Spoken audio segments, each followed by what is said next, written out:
everybody. I am Otis Roper. And I am Brandon Roper. And we are still the Super Roper Brothers. This is another episode of Roper's Recommendations, where we recommend you the dopest of movies, some of that which have ever been made before. And we're going to start this off with... well, we're doing a spooky edition, so I think we should start off with... Yes, scary stories. Nosferatu. No, we're not starting with Nosferatu. All right, we're starting off with classic 1980s film American Werewolf in London. It's a full moon. Beware the moon and stick to the road. Oops.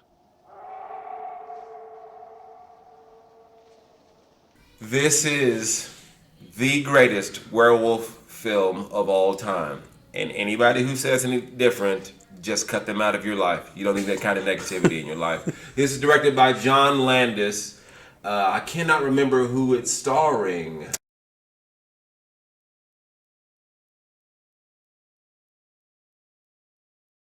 Oh man, those guys. There's so many. The Dr. Pepper guy, if you're old enough to remember that. And if you look around these days, there seems to be a Dr. Pepper craze. I'm a pepper, he's a pepper, she's a pepper, we're a pepper. Wouldn't you like to be a pepper too? Now, if you know who I'm talking about, you need to schedule that prostate exam because you can't keep putting that off, okay? Like you need to go ahead and do. If you knew who the Dr. Pepper was, guys, I'm a pepper, she's a pepper, he's If you knew that, go get that checked up, okay? Yeah, I'm sorry, my Dr. Pepper advertisements date back to Short Circuit, and that was it. So, wouldn't you like to be a pepper too? That's all I got. Yeah, so American Werewolf in London, great film, werewolf, practical effects, great little story. There's so many nuances in there. Practical effects and a love story. It's a tragedy. The protagonist, it's not his fault. It's not the fault of what happens, but you see the slowly kind of delving into madness as he realizes what's happening to him and what's going on. And you also have the love story. And what I love about this film, what it talks about is you, as a werewolf can only be killed by somebody they love. That's something that they say a couple times throughout the film, and it progresses. This is the greatest werewolf film of all time. The transformation scene was all done. There's no CGI in this movie. It is amazing, and it's outstanding. I cannot recommend it. The film score is done by Elmer Bernstein. Oh yeah, man, he was killing the 80s. And did it again. Just a tremendous film. Cannot recommend it highly enough. If you like scary movies, you like, you're getting this time. If you're in the season, watch that film. Yeah. So moving on to the next. The next film we're going to do is one that we love. It's called The Thing. John Carpenter's The Thing. Now, anyone who knows anything about us knows that we love us some classic The Thing. I gave it to you once for your I think it was a birthday gift for you.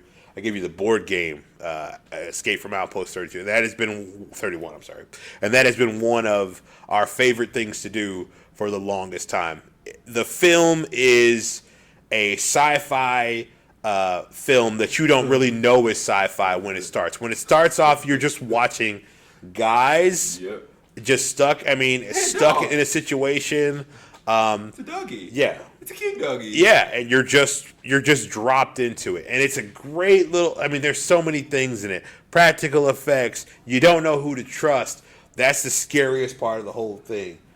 I love the film. I love the board game even more. And let me tell you about this board game. All it does is make trust issues. Like people that you know and you love, and that your friends, your homies, your boys, your goons, that's together. When you start playing this game, hey man, where was you? Where was you with this? Yep. How come you didn't do this? Yep. Hey man, you know I don't like you, right? Yeah. Trust issues. Creates all sorts of just conflict. And it's some of the best times we've had while playing games. If you love board games, if you just love movies, The Thing is one of those movies that's just like nothing is kind of what you expect, and everyone is real simple. I don't think there's a lady in the cast, which is also just a thing. I don't think there's literally a lady on film, which is really weird just in general. But hey, somehow None of that matters, and it works. But it contributes to the isolation. It contributes to the being cut off from the rest of the world. So what do you do when you are faced with the most evil thing possible that will destroy everything on earth, but the only way you can defeat it is if nobody finds out?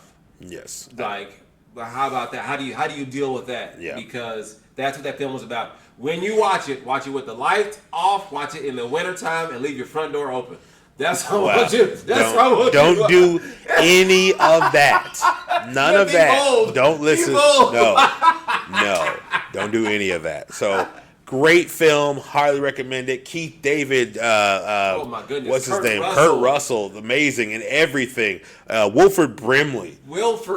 I mean, like there's no end to the everybody in it. Even the people whose names I don't know as actors. Like Windows, and I mean, I know them by their character names. Palmer. I know them by their character names, but it's such a great film. If you haven't seen it, watch it. If you've watched it, watch it again. It is a slow burner. We like slow burners. I want something that like makes you think, and The Thing will make you think. It's based on J.W. Campbell's Who Goes There book. Please watch this film. The next film we have to recommend is called Cabin in the Woods. Cabin in the Woods is what happens when you seriously love the horror genre, but you're trying to explain why they exist. Cabin in the Woods is that. And for me to give you anything about this film other than it's your typical horror film explained. It's your typical horror film given the reason why these things continue to happen. It's why you've seen the zombie movie. You ever notice that people in zombie movies don't know they're in zombie movies, but you do? It's why you know they're in a zombie movie. It's why you know they're in a vampire movie. It's why you know they're in an underwater monster movie. It's you as the audience. That's what Cabin in the Woods is explaining. And for me to give any more than that would be to take away from it, and I'm not going to do that. So, you got anything you want to say about it? I say that it is a fantastically written movie. It was clearly done with care. It's got some great cameos. It's got some great ancillary characters in there. It's got young Chris Hemsworth, back before. I think it was right after the first Thor movie had come out. So it's just honestly a really good movie. It's a really good watch. I bought it. I think it's one of the only true quote unquote horror movies that I own. I can't recommend it highly enough. Great movie. And our last film of the day. They Live. John Carpenter again, because John Carpenter is kind of the master of horror. I do love Jordan Peele quote a while ago where somebody tried to call him the master of horror and science fiction, and he was like, "I will not allow this to go down I will not allow this slander while John Carpenter is still alive." And it makes sense because John Carpenter was the man. I mean, Halloween, the original Halloween, kind of invented the archetype for the horror murder slasher film. But They Live is a different sort of movie. It's kind of a movie that I think lots of people misunderstand about. It's about why conformist consumerist societies exist, and it is very much just basically hey, why do people always feel why do the loners in our society feel like outcasts? Our masters! What do these things want, and why are they here? You still don't get it, do you, boy? They have recruited the rich and the powerful. They're running the whole show. Wake up! They're all about you, all around you. The people who are marginalized, because the main character doesn't have a name. His name is literally John Nada, which... yeah, you get it. He's just every man, nobody, and it's played with great gusto by the late great Rowdy Roddy Piper. Rowdy Roddy. I have come here to chew bubblegum and kick. I'm all out of bubblegum.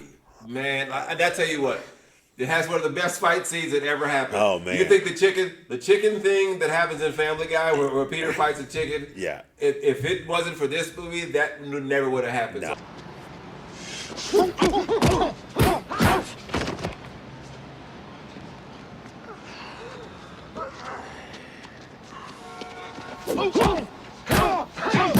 All those extra chicken fights that you see, that's why they happen. They do a version of it in South Park. Good.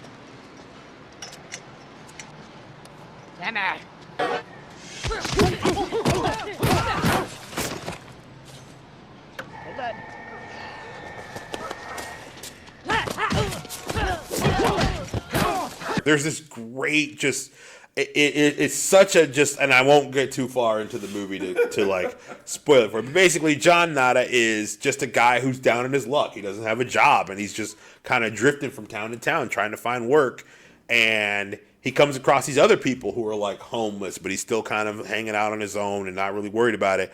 And then like he finds these sunglasses, and suddenly he can see into a different part of reality. And it's every time, I love the effect in the film that every time he puts the glasses on, it's in black and white. Every time he puts the glasses on, it's in black and white. Now, that's not what sunglasses do. Sunglasses don't make color go away. It alters the color. But for the film, John Carpenter was like, nah, we got to have it done this way. So you never see the aliens in the film. Like, you never see them in their color, because they actually have a color form until they kind of like do the whole thing. The last scene. Yeah, the last scene. It's a great movie. You should watch it. There's no real ultimately. What's the matter, baby? Yeah, there's no real it's just basically a movie that leaves you with a question. It doesn't answer anything, but I love the journey of the question is what makes it great. John Carpenter, great director, great film. Once again, great world building. Also kind of one of those scenarios like, what would you do? What would you do if you knew that this particular scenario was unwinnable for you, but the rest of the people needed to know?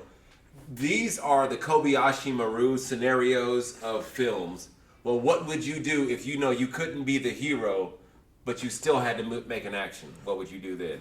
Anyhow, these are our recommendations. 4 movies for you, Roper's recommendations. Please go and check these out because Spooky. they are all the horror films. Yeah. Oh, especially The Thing. Like, man, look, I don't even want to. I'm good. It's so worse. It's one of those movies that makes you cold when you're watching it, no matter what time of year. You can watch this in July, you're gonna have a chill run down your spine. Oh yes, and the thumb scene. Yeah. Okay. Oh God. All right. So great films. Hope you guys enjoy them. Let us know in the comments if these are some of your favorites. Maybe you love them, and you just if you want somewhere to talk about them, we will talk about them with you. That's all we do. And when you guys comment, we respond to you quickly. We will respond to you quickly. So let's start the discussion. Like, who do you think was the best villain? Who do you think? What was the best story? Who was the best actor? Let's talk about these things. Yeah. Anyway, in closing, I am Otis Roper, and I'm Brandon Roper, and this has been another episode of Roper's Recommendations. We are still the Super Roper Brothers. Thank you so much. Yeah, watch movies, guys. Enjoy.